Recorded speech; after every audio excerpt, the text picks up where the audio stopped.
My soul cleaveth unto the dust. Quicken thou me according to thy word. I have declared my ways, and thou heardest me. Teach me thy statutes. Make me to understand the way of thy precepts. So shall I talk of thy wondrous works. My soul melteth for heaviness. Strengthen thou me according unto thy word. Remove from me the way of lying, and grant me thy law graciously. I have chosen the way of truth, thy judgments have I laid before me. I have stuck unto thy testimonies. O Lord, put me not to shame. I will run the way of thy commandments, when thou shalt enlarge my heart. Dalet means a door, and is used for the numeral 4. Verse 25 could apply to any saint about to die. It can be messianic. Verse 26 is the confession of a man who has confessed his sins and is asking for instruction. If he is a stranger, as in verse 19, then he will need what a stranger needs in a strange country. First, information. Second, direction. Third, orders, especially if he is an ambassador. 2 Corinthians chapter 5 verse 20, representing a foreign country. Galatians chapter 3 verses 1 to 4. Again, we must declare our ways before we can declare his. Verse 27 is a prayer to be allowed to reveal what God showed him back in verse 18. Verse 28 is like verse 25. Notice it's not only that the word of God quickens a sinner. See Galatians chapter 2 verse 13, 1 Peter chapter 4 verse 5, but also that it strengthens him. See Acts chapter 20 verse 32. This quickening is physical, not spiritual, as in Ephesians chapter 2 verses 1 to 5 and 1 Peter chapter 4 verse 5. Verse 29, the way of lying is a way of life for many people. Some people are so liars that they think himself or herself that they are speaking the truth. Lying can be epidemic. Usually behind lying is always some own benefit. Some people even might call it a lifestyle. Verse 30, the way of truth in the Old Testament is described in Micah chapter 6 verse 8 and Ecclesiastes chapter 12 verse 13. The judgments are not only to be laid before the saint in the sense of thinking about them, but they are to be open in writing and placed before his snoot. See Deuteronomy chapter 17 verse 18. Verse 31, a confession of personal righteousness which expects an answer to prayer. Verse 32, he could already walk, verse 1, but he needed to learn how to run. See Hebrews chapter 12 verses 1 to 4 and 1 Corinthians chapter 9 verse 26. Teach me, O Lord, the way of thy statutes, and I shall keep it unto the end. Give me understanding, I shall keep thy law. Yea, I shall observe it with my whole heart. Make me to go in the path of thy commandments, for therein do I delight. Incline my heart unto thy testimonies, and not to covetousness. Turn away mine eyes from beholding vanity, and quicken thou me in the way. Establish thy word unto thy servant, who is devoted to thy fear. Turn away my reproach which I fear, for thy judgments are good. Behold, I have longed after thy precepts. Quicken me in thy righteousness. He means a lattice or a window. See Song of Solomon chapter 2 verse 9 and Malachi chapter 3 verse 10. And is the numeral 5. This he in Hebrew. Verse 32 is clear. There is some reference to Matthew chapter 24 verse 13. Verse 34 is a prayer, all is clear. Verse 35 is like verse 16. The theme of the next 5 verses is the first 2 words, make me. Verse 36 is a prayer to be delivered from covetousness of verse 29 was a prayer to be delivered from lying. Observe that where a sin is abandoned, like lying or covetousness, something must fill the vacuum.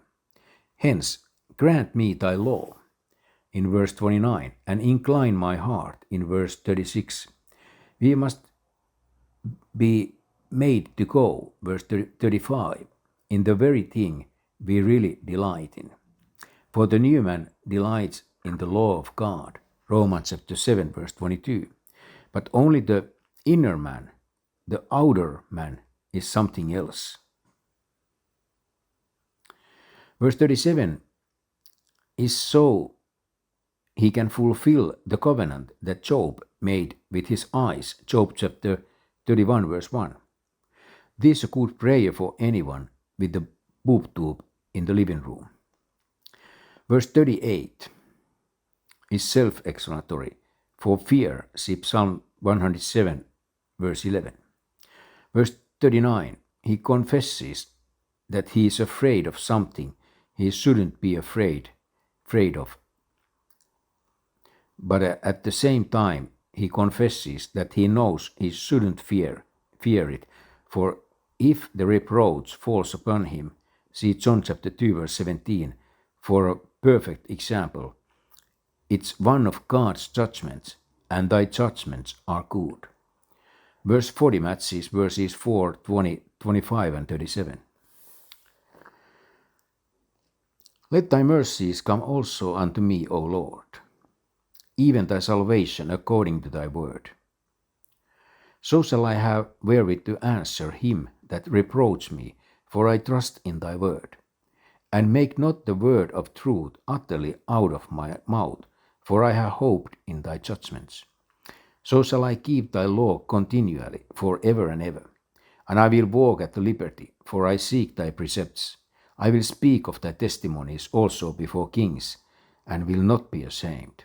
And I will delight myself in thy commandments, which I have loved.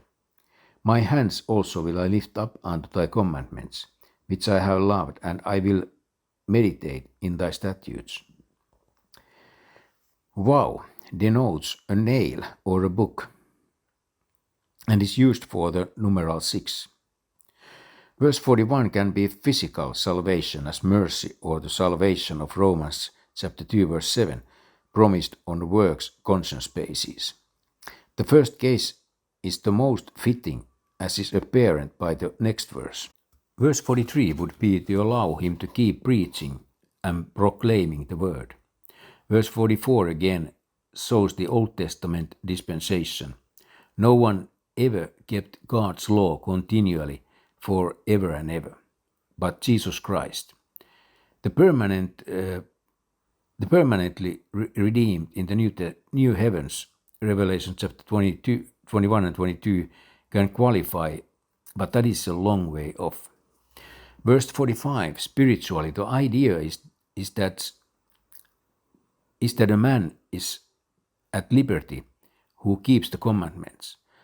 Notice how all of this is true in the spiritual sense of Galatians chapter 5 and Romans chapter 6, but in those passages the law, David speaks of his bondage. True liberty is found in an undefiled walk, not the licentious walk. But you cannot equate the two when comparing David with Paul. Verse 46, this would be a good verse for Paul, for it's part of his original commission, Acts chapter 9, verse 15. Verse 47 could be spiritually applied to Romans chapter 7, verse 22. But again, Romans chapter 13, verses 8 to 10, forbids all of this from contributing to salvation in the New Testament. A Dark Age preacher is told by a king, if you don't shut your mouth and stop that preaching, I will have you drowned in the river. The answer he got was, if you do, your majesty, my soul will arrive in glory in the palace of the King of Kings, before you can get your horse back to its stable. A king said to a dark age preacher, "And what did you preach on today? Since today is my birthday." "I preached," said the witness, "that kings should have kingly thoughts." A king said to a famous medieval Bible preacher, "You must stop preaching, or I will have you thrown in prison." He replied, "I was set free by Jesus Christ, and a prison is a palace with him near."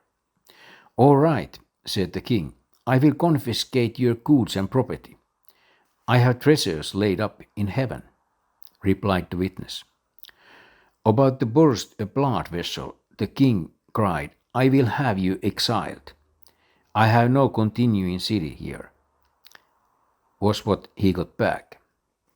In a fit of rage, the king roared, "I will have your head cut off." He got this back. "For me to live is Christ, and to die is gain." His Majesty gave up, and turning to one of his barons, he said, "What in hell are you going to do with a scoundrel like that? You can do anything with him. He is not a saint." Verse 46. Verse 48. The hands lifted up accompany prayer. Psalm chapter 141, verse 2. Nehemiah chapter 8, verse 6. 1 Timothy chapter 2, verse 8. So be able to keep the commandments and statutes. Remember the word unto thy servant, upon which thou hast caused me to hope. This is my comfort in my affliction, for thy word hath quickened me. The proud had me greatly in derision, yet have I not inclined from thy law. I remembered thy judgment of old, O Lord, and have comforted myself.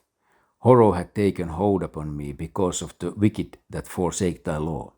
Thy statutes have been my songs in the house of my pilgrimage. I have remembered thy name, O Lord, in the night, and have kept thy law. This I had because I kept thy precepts. Chain means a weapon and is used for the numeral 7. Verse 49, the word "this time" is a promise, for he has been caused to hope on it. No word from God, no hope. And then in verse 50, no word from God, no comfort and no quickening. The scriptures were written for our hope and comfort. Romans chapter 15, verse 4. It's the incorruptible word that quickens the sinner. Verse 51 is messianic and has many other applications. Verses 52, 53, 54, 55 and 56 could all be claimed by Jesus Christ to the letter. Paul and Silas could claim verses 54 and 55. See songs in the night. Job chapter 35 verse 10, Psalm chapter 33 verse 3 and chapter 40 verse 3 and Psalm chapter 42 verse 8. Thou art my portion, O Lord. I have said that I would keep thy words. I entreated thy favor with my whole heart. Be merciful unto me according to thy word. I thought on my ways and turned my feet unto thy testimonies.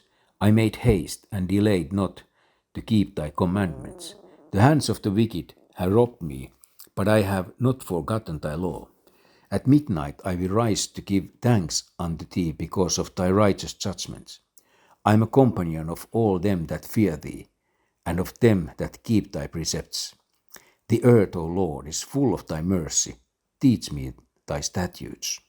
Shed means a hedge or a fence, and is used for the numeral 8.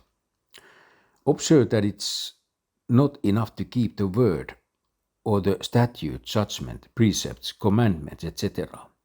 I would keep thy words. Verse 57. Verse 58 is self-explanatory, and so are verses 59 and 60. The writer did a little introspection see Psalm chapter 4 verse 4, and made haste to get on the right road. See Hebrews chapter 12 verses 12 to 13. Verse 46 is strongly messianic. Verse 62 is, if literal, is some real fanatism by modern standards, but David probably did it more than once. Verse 63 is a general confession of faith that could be said by Moses, Joshua, Caleb, Gideon, Barak, Hezekiah, Joseph, Joas, Josiah, or a dozen others. Verse 64 doctrinally, this will be the millennium. Psalm chapter 33 verse 5, and 65 verse 9, 104 verse 24, etc. In a spiritual sense, we can say that on earth throughout the centuries, God has shown mercy to sinful men many, many times. See Psalm chapter 33 verse 18 and 22, and chapter 57 verse 10, chapter 85 verse 10, and chapter 86 verse 5, etc. You may have noticed that verse 60 doesn't match Proverbs chapter 19 verse 2. You don't have to worry about sinning when you make haste to come down. Zacchaeus, Luke chapter 19 verse 5, or when you hasten to obey God. Your feet can take you places, verse 59, where God's testimonies are not and will not be kept.